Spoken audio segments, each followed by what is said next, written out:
కర్నూలు జిల్లా మంత్రాలయం నియోజకవర్గం కోసిగి మండలంలో తెలుగుదేశం పార్టీ ఆధ్వర్యంలో డిజిటల్ మహానాడు కార్యక్రమం ఘనంగా ప్రారంభమైంది. కోసిగి టౌన్లోని శ్రీ మార్కండేయ స్వామి కళ్యాణ మండపంలో నిర్వహించిన ఈ కార్యక్రమాన్ని యువ నాయకులు పాలకుర్తి దివాకర్ రెడ్డి, పాలకుర్తి సత్యారెడ్డి ప్రారంభించారు. పార్టీ అధ్యక్షుడి నుంచి సాధారణ కార్యకర్త వరకు అందరూ ఒకే కుటుంబ సభ్యులున్న భావనను బలపరచడం లక్ష్యంగా ఈ మహానాడు నిర్వహిస్తున్నట్లు నాయకులు తెలిపారు.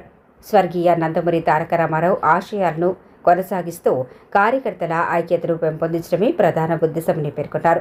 ఇంధన పొదుపు దృష్ట్యా నియోజకవర్గ స్థాయిలో డిజిటల్ మహానాడు నిర్వహించాలని పార్టీ అధిష్టానం నిర్ణయించినట్లు తెలిపారు.